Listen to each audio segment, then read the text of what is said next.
At the confluence of the three rivers, the Ohio, the Allegheny, and the Monongahela, we are here at Pittsburgh's Acrisure Stadium. Today, we've got a Week 5 matchup in store here, as it'll be the Minnesota Vikings taking on the Pittsburgh Steelers. Strap in. This will be a good one. Two one-loss teams getting together as they're underway on EA Sports. And they will not get a chance to return this one as it's through the end zone for a touchback.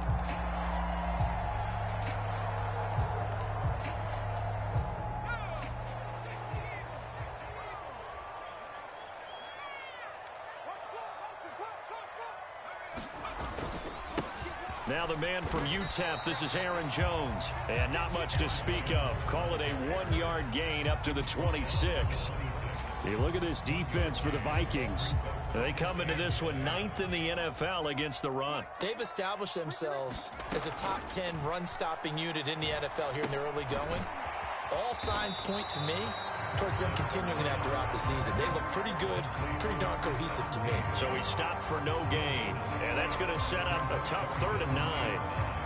They'll come to the line here needing 9 yards to pick up the first. Out of the gun now on 3rd down. Work in the middle of the field, and he's got a man complete. And he will have a Steelers first down as they're able to get the 3rd down conversion.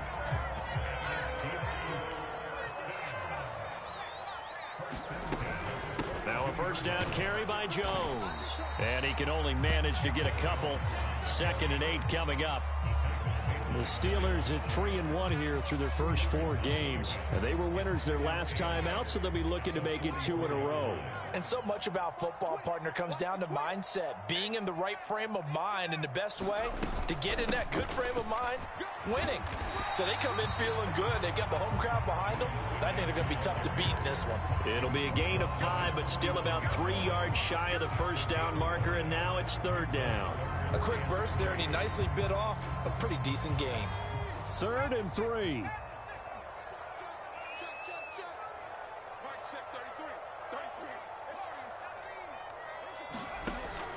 They'll set up to throw. Able to find the open man. That's complete. And into the end zone. Touchdown, Pittsburgh. A big play there. His 5th touchdown now on the year. And the Steelers are on the board first here this afternoon. Joseph connects on the extra point. And that makes the score 7-0.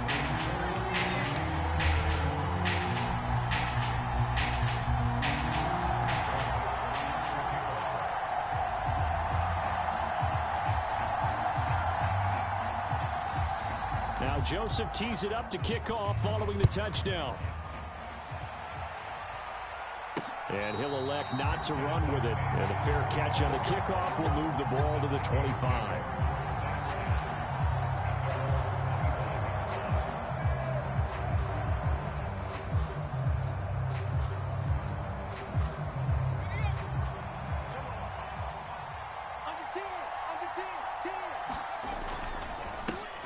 They'll start on the ground here with Nwangu. And this will leave him a yard short. Nice pickup of 9 yards on first down. This defense for the Steelers, they were very good in the win last week against Jacksonville. And what I saw on film was a nearly unstoppable pass rush. 5 sacks last week, plenty of hurries given up. So now what do you do on offense? You just max protect, keep everyone in and run the ball? Or maybe just 1 or 2 receiver routes in order to try and keep your quarterback upright? Now here's a little touch pass as they tap it quickly to their receiver. Oh, and that is well read defensively. A great job of setting the edge, and that little touch pass is going to turn into a loss. They'll need 5 on this play to move the sticks. Levis out of the gun on 3rd down. He's going to get that to his running back out of the backfield. And he will have a Vikings first down as they're able to get the 3rd down conversion. Counting down toward the midway point in quarter 1.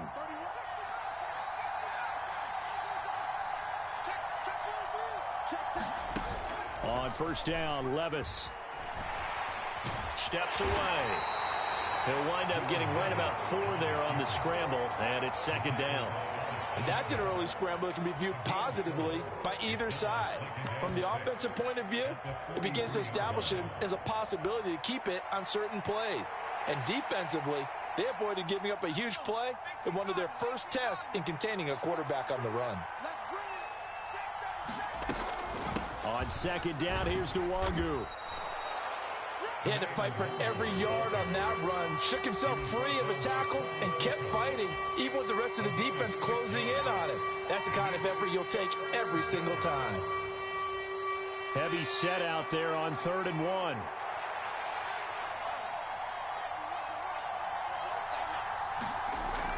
Back to throw here. Oh, into a sea of defenders and intercepted. Picked up by Keanu Neal. And the Steelers are going to take over a couple of yards shy of midfield. Good starting field position for them as they come up 1st and 10. Just shy of midfield at the 48. They'll start out on the ground with Jones. Down the left sideline. And into the end zone. Touchdown, Pittsburgh. Aaron Jones, his first touchdown on the year. And the Steelers are able to strike quickly to add on to their lead. Joseph connects on the extra point, and that'll make the score 14-0. Now Joseph tees it up to kick off following the touchdown. But no run back here. Fair catch, and this will come out to the 25. Here are the Vikings now to start their next drive. And they're in an early hole. The first drive, they threw the interception. That led to a touchdown, so decent-sized deficit early on. It is. Oh, and his early struggles continue. Here's another one intercepted.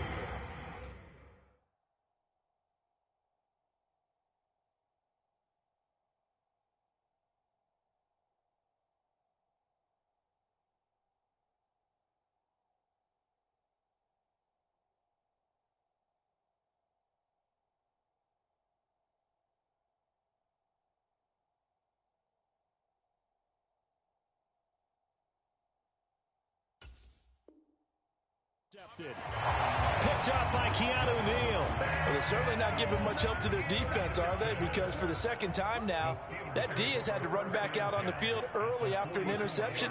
And remember, on the last drive, the opposing side took it in for 6 after that interception. Look at the big man rumble. Down inside the 10. And in for the Steelers touchdown. Pat Freiermuth, 44 yards. And the Steelers take a 3-touchdown lead. Joseph connects on the extra point, and it's now 21-0. So how about this for a start? 21-0 here in the first as they kick this one away. Fair catch going to be taken, and this will be moved out to the 25.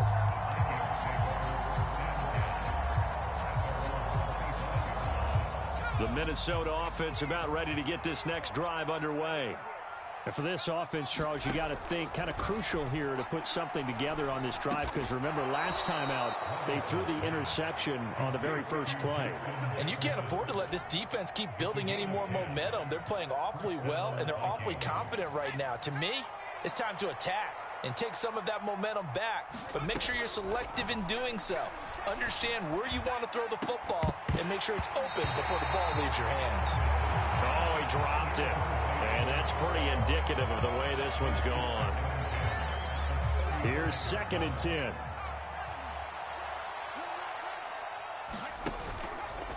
The play action fake. They'll look to throw. And he gets us to the other side of midfield across the 45 before going out. A gain there of 21 yards. Operating out of Steeler territory now. Here's 1st and 10 at the 44-yard line. Well, the ball's loose. Levis has it knocked free. And it's picked up by the Steelers. And his crew will take over at their own 45-yard line. And so the last 3 drives, you've got 2 interceptions and a fumble. I think we know why they're losing right now. Without question, and we've seen the evidence, just what you talked about there. If they take care of the football, Number one, maybe they're not having this deficit. And number two, maybe they actually have the lead. Defensively, Harrison Phillips there to stop him. Charles, they won last week despite him not running the ball well. They told us need to get him going. Runs like that help. And they talked to us about leaning on him because, as you noted, last week they didn't have to. Still won the ball game. They leaned on other people to give them the yardage that they needed, but they really want him to be that guy, and that's what they're doing early in this game. And he gets it inside the 35 and just shy of the 30. Umpire threw the flag, usually always indicates holding, and that's what we've got. And you know, depending on their positioning, where you are on the field, the umpires get different responsibilities, but always making sure no one's holding. The ball comes out. Oh, and one of the linemen on the other side has got it. Much like a running back going through the line, quarterbacks have to be aware of protecting the football as well. He left it exposed that time, wound up having it knocked free, but fortunately, had an alert teammate who was able to get it.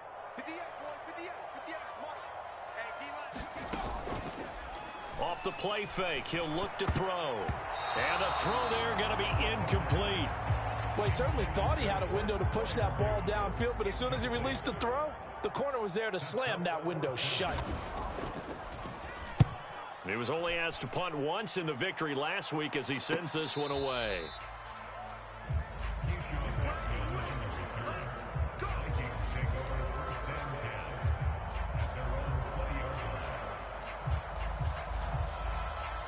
And this should be the final play before the quarter ends. First play's a run with Nwangu. And he will possibly get back to the line of scrimmage. That's it. On the other hand, it will definitely take us to the end of the first quarter of play. 21-0 our score after one. The Vikings with the football here to begin the second quarter, as they've got it with a 2nd and 10.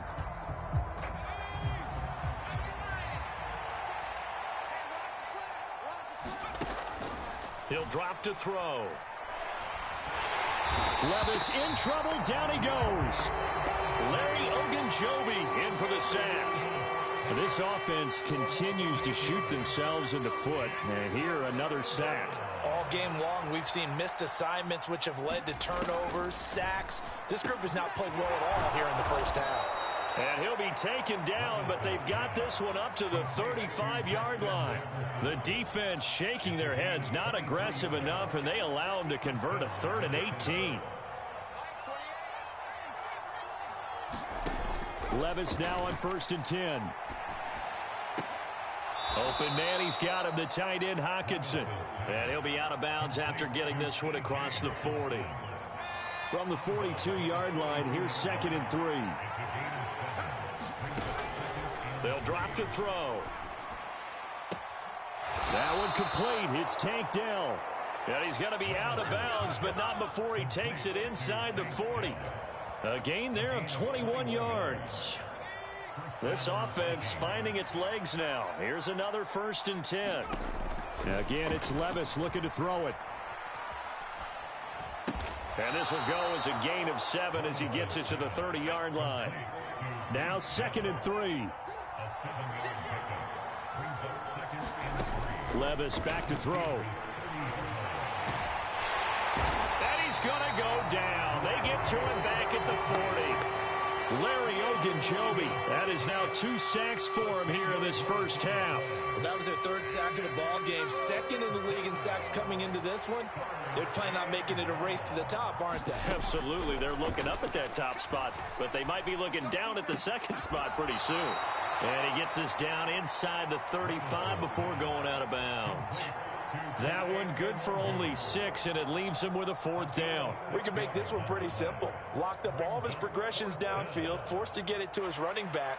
But how about the way they ran to the football and knocked him down to force a 4th down? Levis throwing for it on 4th. And he's going to be intercepted for the 3rd time thus far. Levi Wallace with a pick. Well, you think about it, though, that interception, great for his stats, but bad for field position. It was 4th down. Yeah, terrific observation. If there is going to be a silver lining, and this is what he'll plead when it comes time to watch it again, hey, it was just like a punt, right? So we end up taking possession of the ball. But you're exactly right about it. Should have slapped it down. Field position would be better for his offense. But how many times do you get a chance to make an interception that you turn it down? That's when your instinct kicks in and you take the football. In this case, a better decision would have been to knock the ball down. Now this one complete downfield on the left side. And he'll be out of bounds, but able to get it up past the 45. The catch and run pays off to the tune of 35 yards. This offense is looking very comfortable here in this first half. Very relaxed, very smooth, very efficient. No wasted motions. Things are definitely going their way, and they continue to move the ball downfield. There he goes left side. Still going inside the 20. And into the end zone.